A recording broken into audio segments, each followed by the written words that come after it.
Israel saya yakin masih mau mencari Sandra ini. Sebelum Sandra ini dibebaskan, maka dia tidak akan melakukan penghentian terhadap serangan. Seperti itu. Ya, sekarang saya ingin menuju ke Mbak Dina. Mbak Dina, apakah mungkin memang bisa saja kematian Yahya Sinwar yang wafat diklaim oleh Israel ini membuat semangat dari pejuang Hamas menjadi lemah dan perang bisa berakhir, atau justru sebaliknya ini menimbulkan kemarahan yang luar biasa karena Israel sudah mengklaim membunuh 2 orang petinggi mereka dalam waktu yang hampir berdekatan.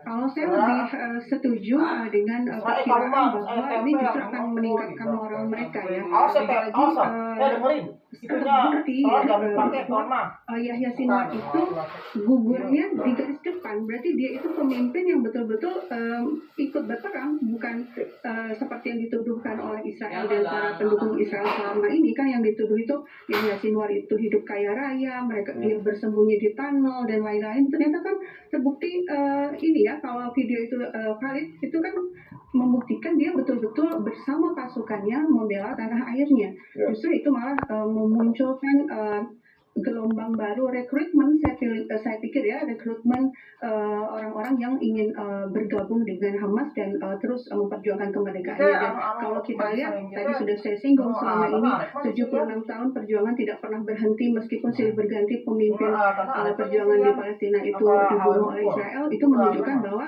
terbunuhnya tokoh dalam sebuah perjuangan itu tidak akan menghentikan perjuangan. Dan saya pikir sebuah organisasi yang memang betul-betul di garis depan dalam perjuangan itu sudah memikirkan suksesi.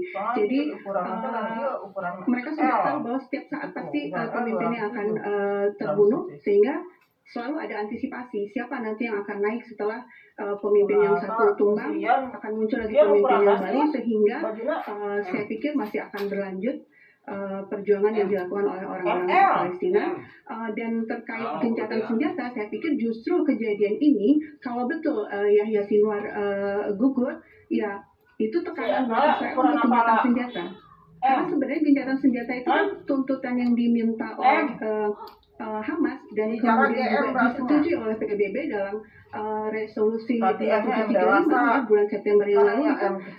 Tuntutannya persis seperti tuntutannya Hamas kan, yaitu Israel menghentikan serangannya ke Gaza, Israel menarik pasukannya dari Gaza, Sandra, pertukaran Sandra. Jadi bukannya Hamas tidak mau melepas Sandra, tapi inginnya pertukaran Sandra, karena ada hampir 10.000 orang Palestina sekarang ada di penjara-penjara Israel. Nah, Hamas itu pengennya ditukar gitu, sementara Israel kan menginginkan satu pihak saja, pokoknya Sandra Israel saja yang dilepas. Nah ini makanya masih belum ada sepakat. Nah yang keempat tuntutannya adalah membuka perbatasan Rafah supaya bantuan kemanusiaan bisa masuk. Nah sekarang Israel sudah yang di awal perang mengatakan ingin mengalahkan pimpinan Hamas, sekarang kan berarti sudah tercapai. Kalau ini betul terjadi, berarti dia nggak punya alasan lagi ya untuk tidak menyetujui gencatan senjata yang didorong oleh PBB, dan sebenarnya itu juga sejalan dengan yang diinginkan oleh pihak Palestina. Baik, kita ke Prof. Kalau memang benar klaim yang dikatakan saya bahwa Yahya Sinwar ini tewas dalam baku tembak di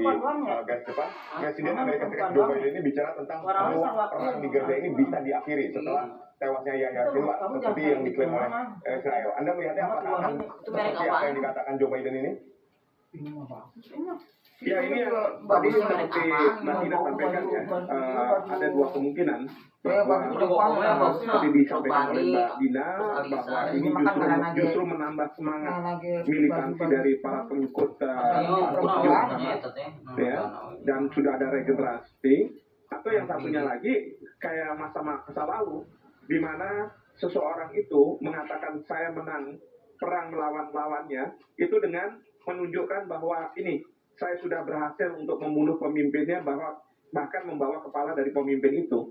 Nah, ini yang mungkin Presiden Joe Biden atau Perdana Menteri Netanyahu ingin menyampaikan kepada publik, bahwa kepada masyarakat internasional, bahwa perang ini akan selesai karena inisiator dari serangan 7 Oktober itu sudah ditewaskan. Tapi sekali lagi, ini kan harus dikonfirmasi ya. Jangan sampai ini merupakan sandiwara dari pihak Israel yang seolah-olah Sinwar sudah ditewaskan dan kemudian harapannya adalah para pengikutnya, para pejuang Hamas akan melemah dan kemudian mereka akan menyerah dan kemudian akan menyerahkan para sandera. Nah ini taktik di lapangan yang tentunya kita harus menunggu seperti itu.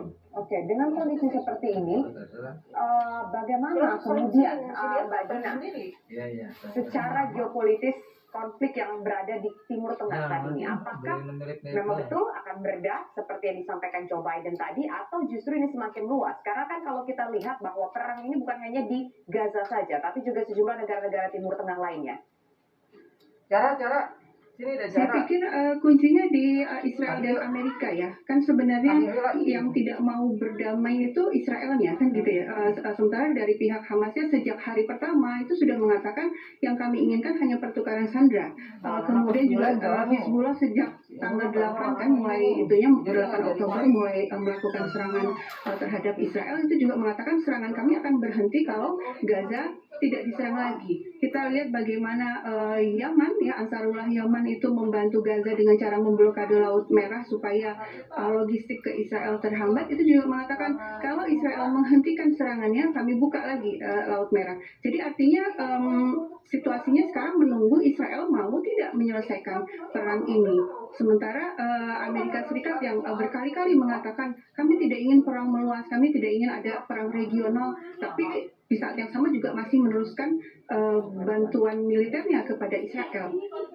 Saya pikir ini yang titik ini yang perlu diperhatikan ya, sehingga narasi atau seruan-seruan publik itu ya ke arah Israel dan Amerika ya.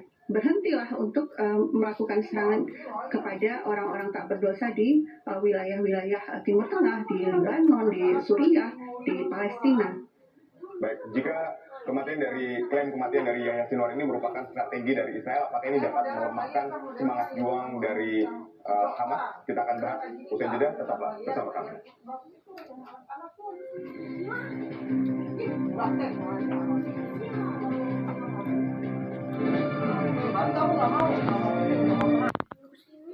Iya, terus si Nara yang iya. Gua dari kamu gue udah. Jadi aja tuh. Kita menuju ke Profik, ketika kita misalnya melihat bahwa ini kan klaim yang baru sepihak nih, baru disampaikan oleh Israel, bahkan di Telegram Hamas sendiri belum ada berita atau keterangan soal kematian dari Yahya Sinwar. Apakah ini merupakan strategi dari Israel untuk dapat menaklukkan Hamas, atau justru sebaliknya, kaderisasi yang berjalan di Hamas ini justru akan melahirkan seorang Ismail Haniyeh dan Yahya Sinwar baru? Bisa jadi ini strategi dari Israel ya, karena kita tahu bahwa perang ini Israel pun tidak tahu kapan harus dihentikan. Karena kalau misalnya istilahnya mengikuti kehendak dari Perdana Menteri Netanyahu, ini nggak akan selesai. Dan Amerika Serikat sekarang menurut saya itu sudah mempressure Israel agar segera menghentikan, karena apa? Tidak hanya masyarakat dunia mengecam tindakan Israel, tapi juga mengecam tindakan Amerika Serikat yang seolah-olah membenarkan tindakan Israel, ya, terutama sekali waktu ada serangan ke pasukan perdamaian. Nah, jadi di sini Israel mungkin berpikir bahwa kita harus menghentikan, tapi menghentikannya ini gimana caranya? Nah, salah satu caranya adalah untuk mengatakan bahwa Yahya Sinwar sudah tidak ada. Dan yang bersangkutan ini adalah pihak yang mengorkestrasi serangan ke Israel, dan kemudian tinggal sekarang adalah bagaimana Israel bisa mendapatkan sandera-sandera itu, karena mungkin juga Israel secara ekonomi, secara militer itu sudah sangat jauh menurun sekali ya dari sebelum perang gitu ya. Nah, ini yang harus ada way out-nya ya, way out-nya itu seperti apa? Nah, menurut saya seperti itu. Tapi dari sisi Hamas, bukannya tidak mungkin bahwa ini justru mempertebal militansi mereka untuk melakukan serangan ke Israel. Dan yang perlu diperhatikan adalah dari Iran, ya, karena ini kan proksi semua dan ujungnya adalah Iran. Nah, bagaimana nanti Iran bersikap? Tapi saya rasa Iran pun akan menunggu hasil forensik dari pihak Israel terhadap jasad dari yang mereka klaim sebagai Yahya Sinwar.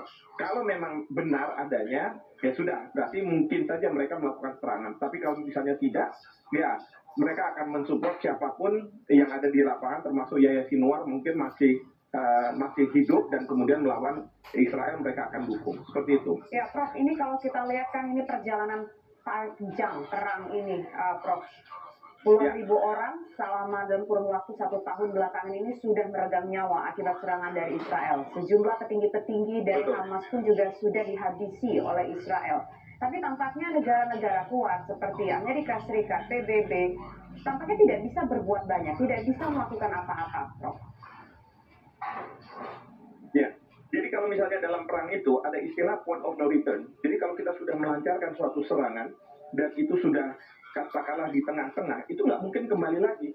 Karena apa? Dengannya kembali, Israel misalnya kembali, dia akan dikatakan oleh dunia bahwa dia kalah. Dia nggak mau. Dia harus menyelamatkan mukanya. Nah sekarang masalahnya adalah kapan ini harus selesainya? Kan harus ada patokan. Amerika Serikat juga mengatakan seperti itu. Dan dia tidak menghendaki terjadinya eskalasi perang terbuka terutama antara Israel dengan Iran.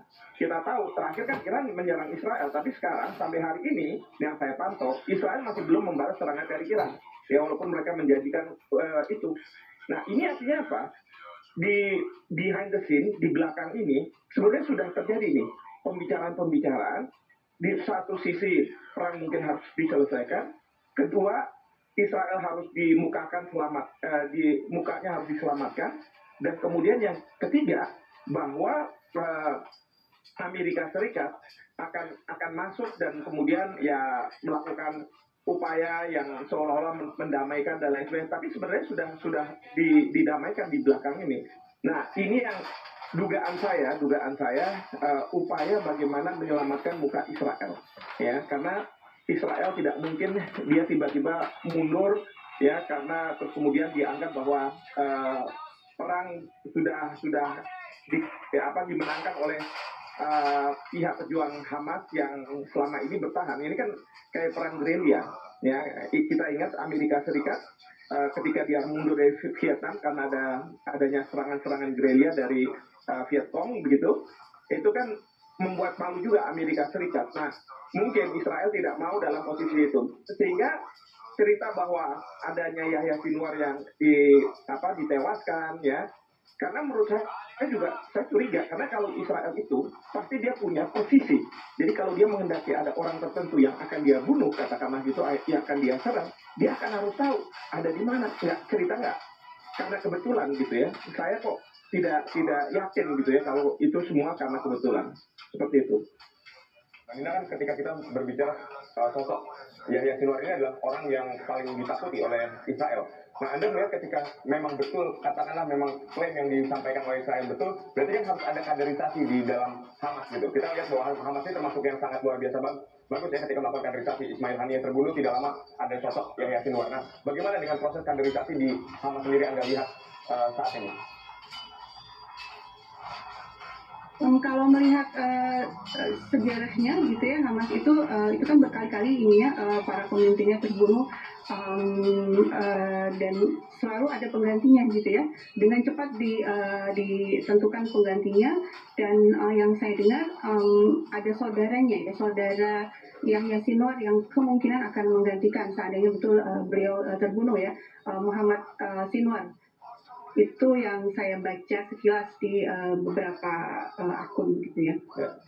Dan menurut saya yang namanya pejuang kemerdekaan, baik itu Hamas ataupun dimanapun ya, perjuangan kemerdekaan itu adalah sebuah ide, nggak akan mati oleh tekanan, oleh pembunuhan, atau oleh senjata yang luar biasa kuat. Kita lihat bagaimana gerilyawan di berbagai bangsa yang terjajah, termasuk kita dulu Indonesia, kita kan melawan kekuatan yang sangat besar. Ya, istilahnya dulu kita pakai bambu runcing, tapi kita tetap berjuang kan dulu untuk meraih kemerdekaan.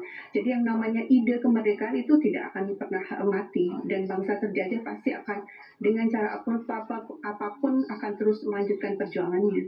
Oke, baik. Terima kasih Mbak Dina Sulaiman dan terima kasih juga Prof. Mahanto sudah bergabung bersama kami. Selamat petang semuanya. Pemirsa.